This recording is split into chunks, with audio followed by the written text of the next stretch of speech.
제목을 한번 같이 읽겠습니다. 시작. 가룟 유다를 제자로 선택하신 이유. 여러분, 예수님은 가룟 유다가 배신할 줄 알았습니다. 가룟 유다가 마귀인지도 알았습니다. 그런데 왜 가룟 유다를 제자로 선택하신 것일까요? 이 가룟 유다를 제자로 선택하신 이유를 묵상하고 연구하다 보니까요, 그 이유에는 나를 향한, 우리를 향한 하나님의 그 크신 은혜가 숨어 있음을 발견하게 됩니다. 그리고 우리가 믿는 예수 그리스도가 어떤 분인지를 깨닫게 됩니다. 오늘 그 은혜와 그 깨달음이 저와 우리 모든 성도님들의 것이 되어지기를 주님의 이름으로 축원합니다. 여러분, 저희 교역자들 참 좋죠? 우리 부목사님들 참 좋죠? 우리 전사님들 참 좋죠? 예. 뭐 제가 이렇게 묻는데 안 좋아도 어쩌겠습니까? 그죠? 좋다 그래야지. 예. 근데 저희가 최근에 한 2년 전에 교역자들이 다 한번 바뀌었잖아요. 그때 제가 떠나는 교역자들에게 그 동기 중에 제일 성품 좋은 사람들 다 놓지 않고는 못 간다. 제가 그렇게 반협박을 해서 자기들 동기 중에 가장 성품들이 무난한 그리고 능력 있는 분들을 모셔놓고 가서 이렇게 교육자 팀이 아름답게 지금까지 사역하고 있습니다. 교역자를 뽑아도 그런데요, 제자를 뽑는데 왜 예수님이 배신할 줄 알고 마귀인 줄도 아는 이 가룟 유다를 뽑으셨을까요? 예수님은 자기 사람들에 대해서 뭐라고 약속하셨습니까? 요한복음 13장 1절 말씀이죠. 6월절 전에 예수께서 자기가 세상을 떠나 아버지께로 돌아가실 때가 이른 줄 아시고 세상에 있는 자기 사람들을 사랑하시되 끝까지 사랑하시니라. 끝까지 사랑한단 말은 그 사랑의 대상의 상태와 상관없이 사랑한다는 거예요. 그 사랑이 저와 여러분을 향한 그리스도의 복음의 사랑임을 믿으시기를 주님의 이름으로 축원합니다. 그 사랑이 십자가 사랑이요, 그 사랑이 부활의 사랑입니다. 그런데 왜 가룟 유다는 끝까지 사랑하지 않으셨을까요? 자기 사람이 아니었기 때문이죠. 오늘 본문 26절에서 30절 말씀입니다. 예수께서 대답하시되 내가 떡 한 조각을 적셔다 주는 이가 그니라. 무슨 말입니까? 내가 떡을 누구한테 줄 테니까 그 사람이 나를 파는 사람이다 하는 겁니다. 하시고 곧 한 조각을 적셔서 가롯 시몬의 아들 유다에게 주시니. 여기서부터 재밌습니다. 27절 말씀. 조각을 받은 후 사단이 그 속에 들어간지라. 이 말은 사단이 비인격적으로 확 들어갔다는 것이 아니라 그 사단에게 항복했다는 거죠. 이에 예수께서 유다에게 이르시되 내가 하는 일을 속히 하라 하시니, 원문을 보니까 내가 그토록 그 일을 하고 싶다면 내가 원하는 대로 하라. 왜 유다가 이렇게 그토록 일을 하고 싶었을까요? 그 이유에 은혜가 숨어 있습니다. 이 말씀을 무슨 뜻으로 하셨는지 여기가 재밌습니다. 그 앉은 자 중에 아는 자가 없습니다. 이게 너무 재밌지 않습니까? 분명히 예수님이 떡을 줬어요. 떡을 준 자가 나를 팔자라 했어요. 그런데 유다가 팔 거라고 다른 제자들이 꿈에도 생각을 못하는 거예요. 왜요? 유다는 그만큼 제자들에게 신임과 인정을 받는 제자였다는 거죠. 어떤 이들이 유다가 돈꾀를 맡았으므로 명절에 우리가 쓸 물건을 사라 하시는지, 혹은 가난한 자들에게 무엇을 주라 하시는 줄로 착각을 한 거예요. 그만큼 유다가 제자들에게 인정을 받고 있었다는 겁니다. 30절 말씀에 유다가 그 조각을 받고 곧 나가니 밤이로라. 여기서 밤이라는 이 단어가 중요합니다. 주께서 마지막 주시는 그 귀에 마저 박차고 그는 사단의 종이 되어 나갑니다. 근데 그것이 밤입니다. 사랑하는 성도님들, 우리가 영적 전투에서 우리의 육신의 소욕에 져서 넘어가서 나가는 그 길이 밤이라는 것 꼭 믿고 기억하시기를 주님의 이름으로 축원합니다. 밤은 무엇입니까? 우리의 영적 시야를 뺏어가는 밤입니다. 우리의 방향 감각을 상실케 하는 밤입니다. 욕망과 본능대로 살도록 하는 것이 밤입니다. 사랑하는 성도님들, 여러분의 지금 영적 상태는 어떠하십니까? 이런 유다를 왜 예수님이 제자로 삼으셨을까요? 밤으로 나아가 예수를 팔 줄 알면서도 왜 발까지 씻겨 주셨을까요? 발까지 씻겨 주셨으면 왜 놔두셨을까요? 가룟 유다를 제자로 선택한 첫 번째 이유는 메시아에 대한 예언의 말씀, 즉 오실 메시아에 대한 그 예언의 말씀을 자신이 이루심으로 말미암아 자기가 그리스도인 것을 알게 하시기 위함입니다. 이것이 예수님의 마음속에 가득 차 있습니다. 그래서 마지막 순간에 가룟 유다가 예수를 나를 팔 것이라는 이 비밀스러운 일도 마지막에는 알게 하십니다. 왜요? 믿게 하려고요. 자신이 메시아 그리스도이심을, 구원자이심을 믿게 하시려고요. 오늘 본문 18절 말씀 함께 읽습니다. 시작. 내가 너희 모두를 가리켜 말하는 것이 아니니라. 나는 내가 택한 자들이 누구인지 알미라. 그러나 내 떡을 먹는 자가 내게 발꿈치를 들었다 한 성경을 응하게 하려는 것이니라. 여기 성경은 그 시대에 신약 성경은 없으니까 구약을 얘기하는 거죠. 발꿈치를 들었다라는 것은 히브리적 표현으로 배신에 대한 표현이라고 말씀을 드렸습니다. 내 떡을 먹는 자가, 나랑 같이 식사하는 그 사람이 누굽니까? 가족 아니면 가족 같은 제자여야 하는 것입니다. 그래서 이 메시아에 대한 예언을 이루기 위해서 이 가룟 유다가 자신을 팔 줄 알면서도 제자로 삼으신 것이죠. 3년 동안이나 동거동락했습니다. 그런데 그는 택한 하나님의 자녀가 아니었기에 밤으로 나아가도록 내어버려 둔 것입니다. 사랑하는 성도님들, 우리가 받은 구원은요, 그냥 어느 한순간에 일시적으로 이루어진 게 아닙니다. 하나님의 구원 계획은요, 창세기부터 시작되어진 아주 오래된 역사요 계획인 것입니다. 시편 41편 9절이 오늘 예수께서 이루신 이 예언의 말씀을 다윗의 입을 통해 말하고 있습니다. 내가 신뢰하여 내 떡을 나누어 먹던 나의 가까운 친구도 나를 대적하여 그의 발꿈치를 들었나이다. 다윗의 고백입니다. 다윗은 지금 어떤 상황입니까? 아파요. 아파서 누워 있어요. 그 틈을 타서 그의 아들 압살롬이 백성들의 마음을 얻어요. 재판을 해줘요. 그리고 다윗의 최측근 아히도벨과 함께 반역을 일으키죠. 그 아픈 와중에 다윗은 피난길 떠날 수밖에 없었습니다.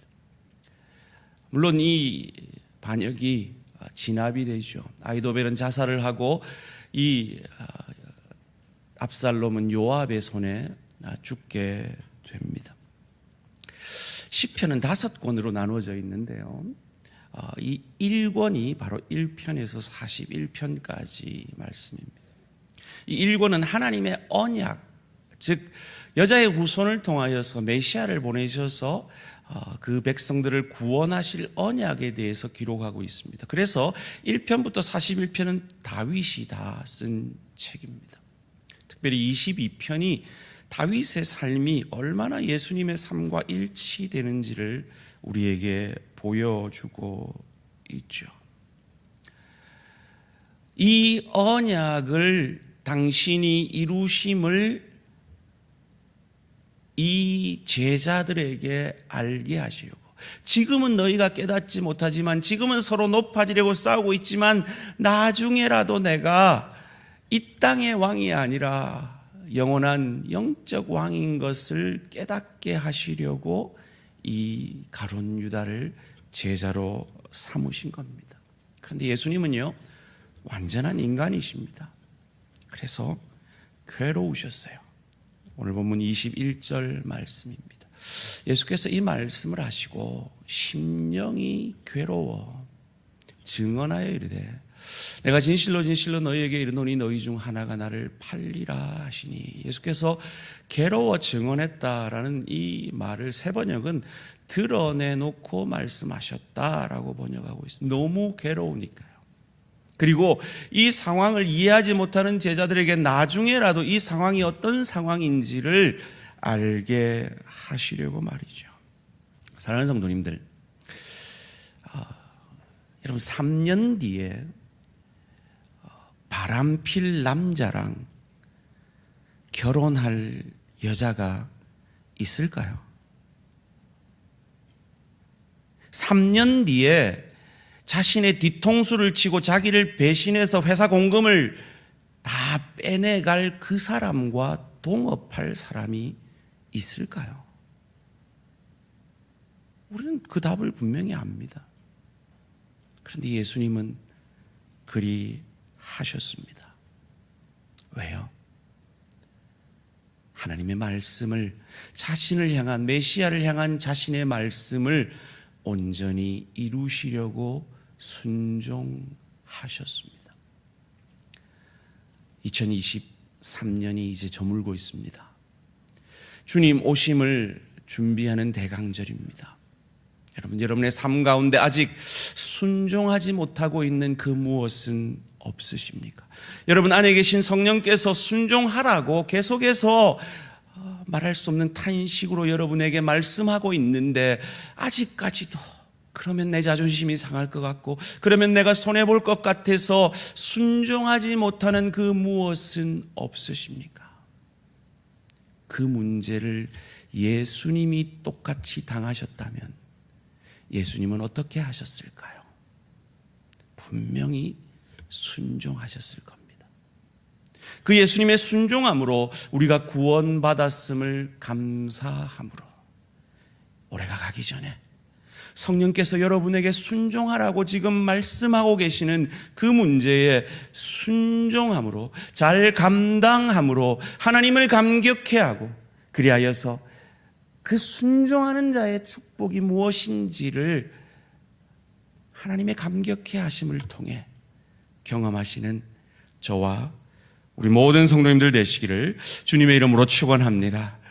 두 번째로, 왜 가룟 유다를 제자로 선택하셨을까요?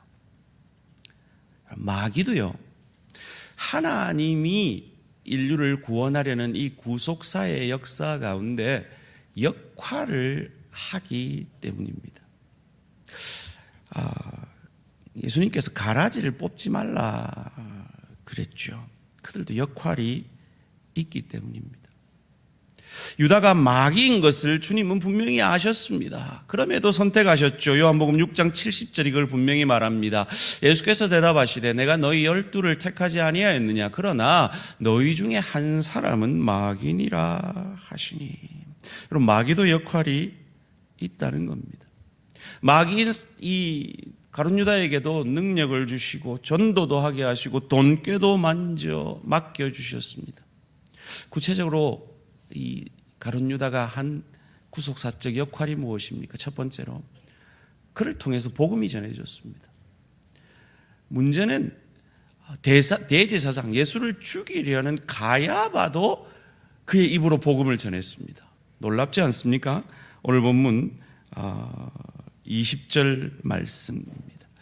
내가 진실로 진실로 너희에게 이르노니 내가 보낸 자를 영접하는 자는 나를 영접하는 것이요, 나를 영접하는 자는 나를 보내신 이를 영접하는 영접하는 것이니라. 예수님께서 제자들을 둘씩 짝지어서 복음 전하게 하셨습니다. 그 중에 가룟 유다도 있었습니다. 그리고 그를 통해서 예수를 영접하는 많은 사람들이 있었습니다. 가룟 유다도 복음을 전하는데 사용되었다는 겁니다. 더 놀라운 건 예수를 죽인 이 대제사장 가야바도 그의 입을 통해서 예수님의 그 하시는 일을 증언하게 하셨다는 겁니다. 요한복음 11장 49절 50절 말씀 함께 읽습니다. 시작. 그 중에 한 사람 그 해의 대제사장인 가야바가 그들에게 말하되 너희가 아무것도 알지 못하는도다.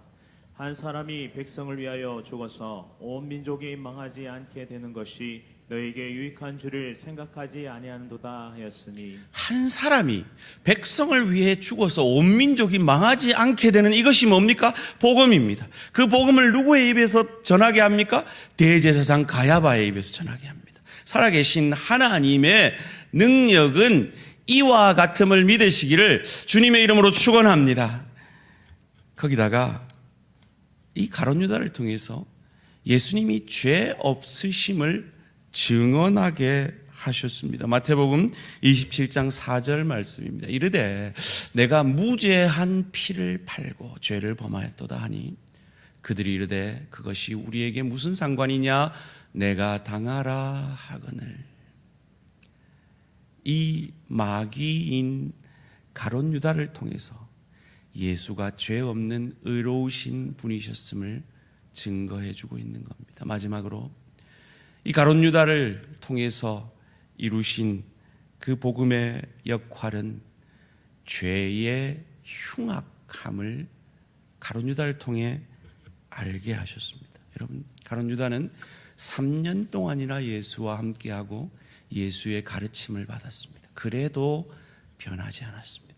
그래도 사단이었습니다. 그래도 예수를 팔았습니다. 여러분, 이것이 인간입니다. 이것이 인간의 죄의 흉악함입니다. 이 가룟 유다도 이와 같이 구속사의 역할을 할 수 있다면 하물며 저와 여러분이겠습니까? 마귀도 사단도 하나님의 구원을 위해 일할 수 있다면 하나님께 우리의 삶을 드린 저와 여러분이겠습니까? 여러분, 우리가 새생명축제 지나갔지만 여러분, 이 새생명축제를 통해서 열매 맺지 못한 여러분의 VIP들을 위한 기도를 쉬지 마시기를 주님의 이름으로 축원합니다. 아직 구원받지 못한 여러분의 가족들, 하나님이 하나님의 때에 하나님의 방법으로 구원해 주실 줄 믿고 포기하지 마시기를 주님의 이름으로 축원합니다.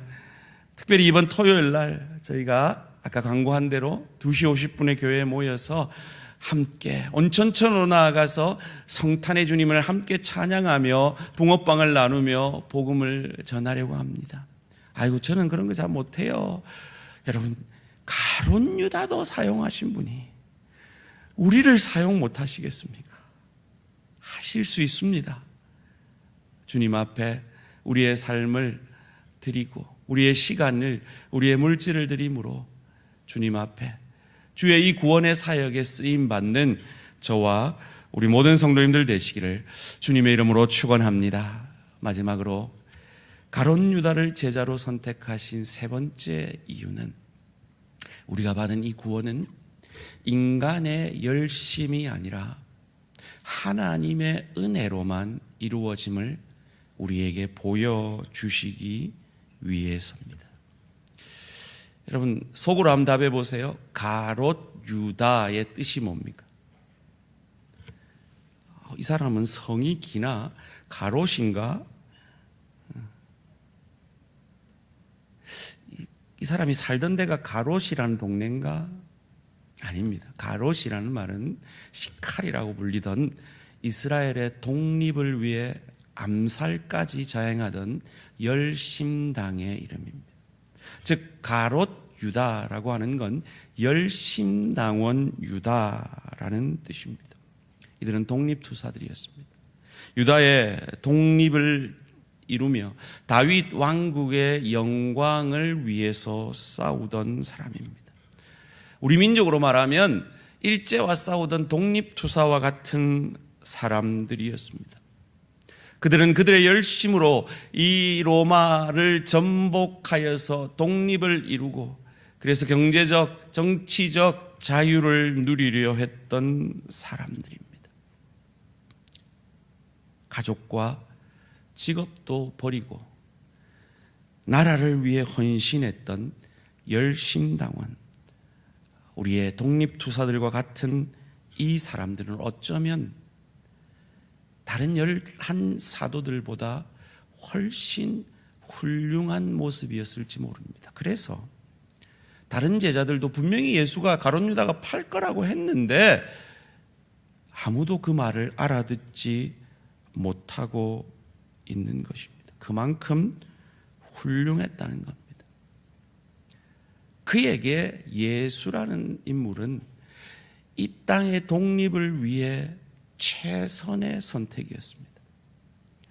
그가 생각하기를 그들의 조상 마카비보다 훨씬 능력이 있는 사람이었습니다. 저라면 이 나라의 독립을 이루고 이 땅의 자유와 경제적 평화를 누리게 할 최고의 인물이었습니다. 그런데 그 스승이 자기의 기대와 다르게 자기가 기대했던 그 정치적 메시아, 경제적 메시아의 길이 아니라 죽겠다라고 합니다. 죽어질 것이라고 합니다. 거기에 가룟 유다는 실망한 것입니다. 그래서 그를 팔기로 결정합니다. 여러분 혹시 지저스 크라이스트 슈퍼스타라는 뮤지컬을 아십니까? 그 뮤지컬의 주제가 뭐냐 하면 바로 이 가룟 유다가 예수님을 팔려고 했던 그 이유를 설명을 합니다. 우리는 보통 가룟 유다의 가장 큰 죄가 자기 스승을 돈 주고 팔았다, 돈 밝히는 인간이다라고 생각을 합니다. 그런데요, 여러분 은 30세겔이 오늘 우리 돈으로 하면 얼마쯤 되는지 아세요? 20만 원밖에 안 돼요. 그 정도 돈을 삥땅 치려면 가룟 유다는 예수님의 그 돈 그거 삥땅 쳤으면 됐어요. 정말 가룟 유다가 탐을 냈던 건 돈 자체가 아니었다는 거죠. 무엇입니까? 그를 이 정권의 이 종교 지도자들에게 팔아넘기면, 그래서 그가 고통을 당하고 죽음의 위기를 맞으면 그의 능력을 다시 발휘해서 마음을 바꾸어서 아니다, 내가 죽어지지 않고 내가 이 악한 것들을 무찌르고 로마를 무찔러서 내가 이 땅의 왕이 될 것이라 라고 바뀌어질 것을 기대하고 팔았다는 거죠. 그도 그럴 것이 그 당시에 총독이었던 빌라도가 로마에 써 보낸 편지가 아직도 남아있대요. 그 편지 속에는 이런 글들이 있었다고 합니다. 지금 우리는 매우 위험합니다. 군사를 더 보내주세요. 유대 지역 치안은 형편이 없습니다. 여러분 이제 6월절이 다가오고 있어요. 6월절이면 디아스포라, 이 세계 만방에 흩어졌던 유대인들이 이 예루살렘 성전으로 옵니다. 역사학자가 기록한 기록에 의하면 약 200만의 유대인들이 모였다고 해요. 200만 정도면 그 당시에 치안을 담당하던 로마 군병들 간단하게 해치울 수 있어요. 누가 봉기만 하면요, 그 당시 최고 인기를 누렸던 예수가 봉기만 하면요, 예수가 자기 마음만 바꾸면 얼마든지 이 로마를 무찌를 수 있다라고 가룟 유다는 기대했다는 겁니다. 그런데 예수님은 그 기대대로 가지 아니하시고 십자가의 길, 하늘에 썩어지는 미랄의 길, 거룩한 씨로서 그 당시 그때의 한 시대의 왕이 아니라 전 인류의 구원자가 되기 위해 십자가의 길, 죽음의 길을 가고 계신 것입니다.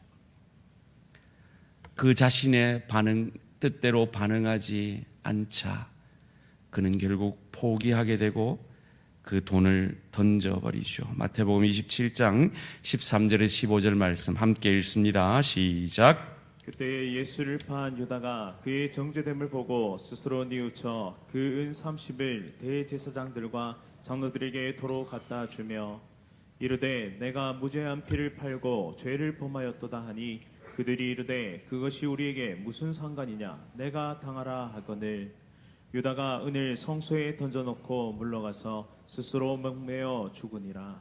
내가 당하라. 그 말에 자신이 그 죄를 책임집니다. 마치 오늘 우리가 방금 읽은 누가복음 27장 말씀은 유다가 회개하는 듯이 보입니다. 그런데 이건 회개가 아닙니다.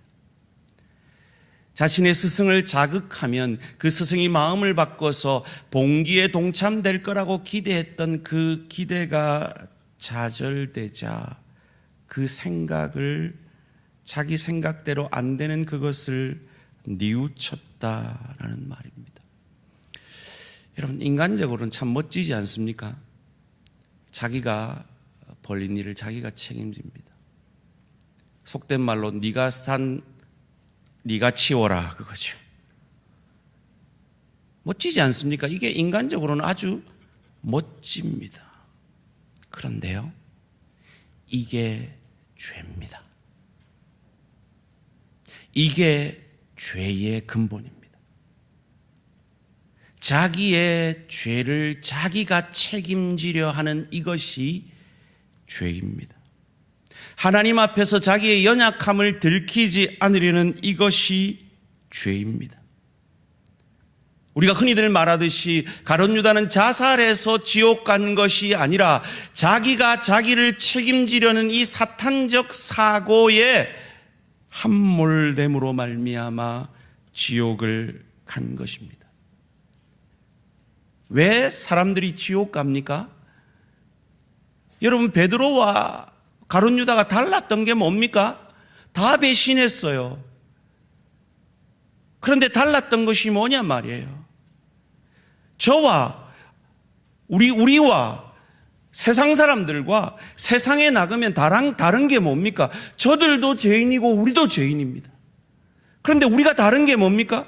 우리는 우리가 우리 죄를 책임지려 하지 않는다는 거죠. 예수를 믿는다는 겁니다. 예수를 의지한다는 겁니다. 혹 여러분 가운데 아직 여러분의 죄를 여러분이 책임지려 하는 분이 계시다면, 그래서 아직 예수 그리스도를 나의 구주 나의 하나님으로 영접하지 않고 자신의 의로, 자신의 열심으로, 자신의 능력으로 자신의 인생을 살려고 하는 분들이 있다면 그건 가룟 유다적 사단적 생각입니다. 예수를 나의 주로 영접하시고 내 죄를 내가 책임지는 것이 아니라 예수께서 책임지셨음을 믿으시기를 주님의 이름으로 축원합니다. 이것이 베드로와 가룟 유다가 달랐던 겁니다. 둘 다 팔았어요. 그런데 베드로는 그 죄에 대해서 자기가 책임지려 하지 않았습니다. 부활하신 예수님이 갈릴리 바닷가에서 베드로를, 제자들을 다시 만나죠. 그때 예수님 앞에 있던 숯불이라는 매개체가 이 베드로의 양심을 자극하는 매개체가 됩니다. 요한복음 18장 18절 말씀입니다. 그때가 추운 고로 종과 하속들이 숯불을 피우고 서서 쬐니 베드로도 함께 서서 쬐더라. 베드로가 예수를 3번이나 모른다, 저주까지 하며 부인할 때 무심코 바라봤던 그 숯불이 예수님을, 부활하신 주님을 다시 만났을 때 그의 눈앞에 들어옵니다. 21장 9절 말씀입니다. 육지에 올라보니 숯불이 있는데 그 위에 생선이 놓였고 떡도 있더라. 여러분, 베드로가 이 숯불을 봤을 때 어떤 장면이 떠올랐을까요? 사람은요, 어떤 장면이, 동일한 장면이 스쳐 지나가면 과거의 어떤 장면이 떠오르게 되어 있습니다. 베드로는 분명히 이 숯불을 보면서 자신이 예수님을 3번이나 모른다 부인하며 저주까지 했던 그 장면이 떠올랐을 겁니다. 그러면 자기가 책임져야죠. 그런데 베드로는 어떻게 하고 있습니까? 예수님이 물으십니다. 요한의 아들 시몬아, 네가 나를 사랑하느냐? 자기가 책임지려면 저는 사랑할 자격이 없습니다 해야 될 거 아니에요. 그런데 뭐라고 뻔뻔스럽게 얘기합니까? 내가 주를 사랑하는지 주님이 아십니다. 내 양을 먹이라. 한 번만 물어봤으면 그럴 수 있어요. 웬만한 이 철판을 깔지 않고는 2번, 3번 묻는데 똑같이 대답할 수는 없어요. 또 묻습니다. 내가 나를 사랑하느냐? 내가 주를 사랑하는지 아시나이다. 내 양을 치라. 3번째 묻습니다. 또 대답합니다. 내 양을 먹이라. 여러분, 이런 뻔뻔한 인간이 어디 있습니까? 따라해 봅시다. 이 뻔뻔함이 믿음입니다. 지금 여러분 그러고 계시잖아요.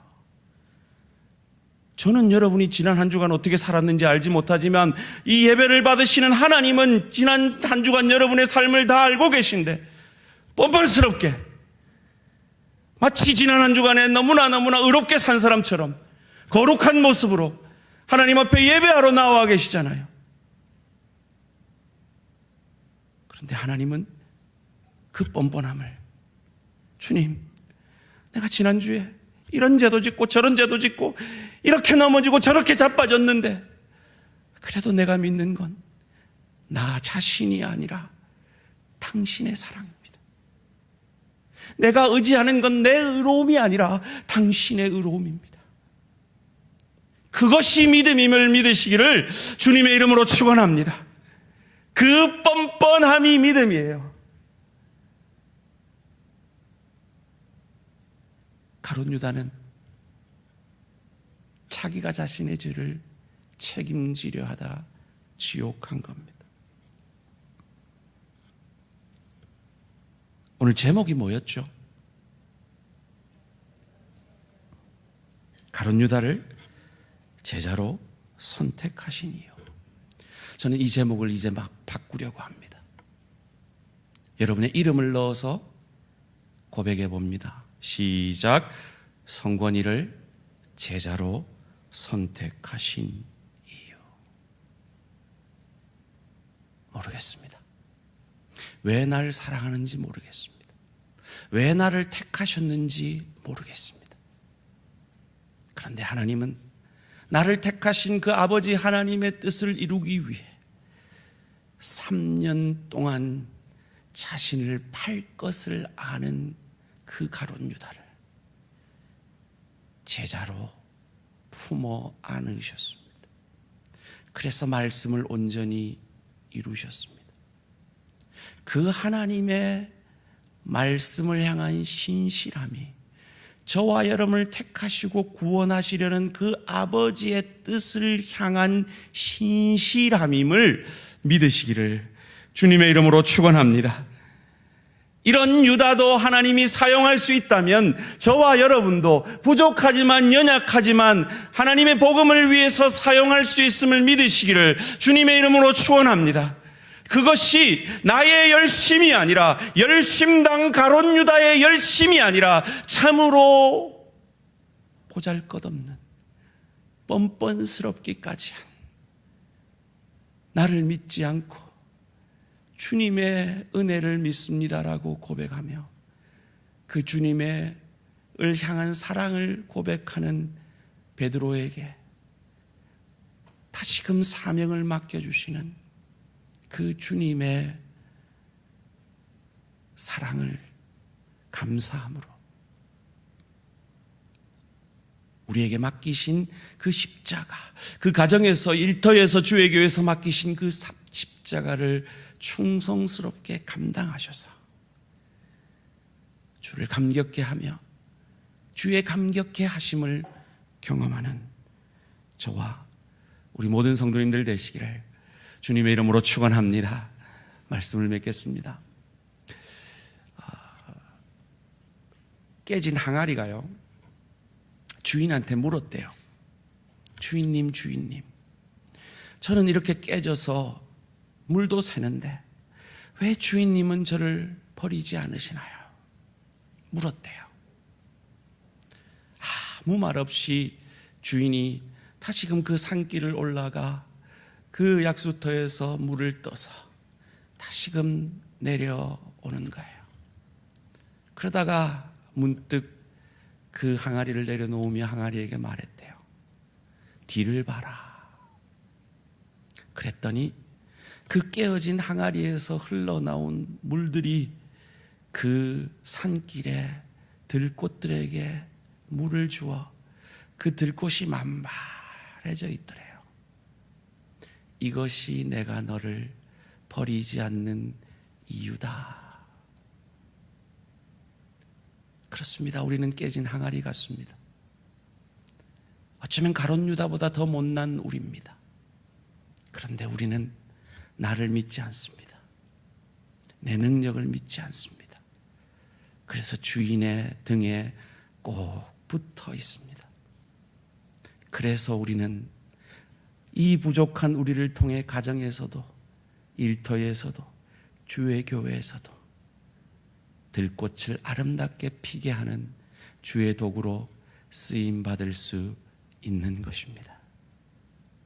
이 소망을 가지고 이 한 주간도 가정사역자로서, 일터사역자로서, 주의 교회 사역자로서 헌신되어지는 저와 우리 모든 성도님들 되시기를 주님의 이름으로 축원합니다.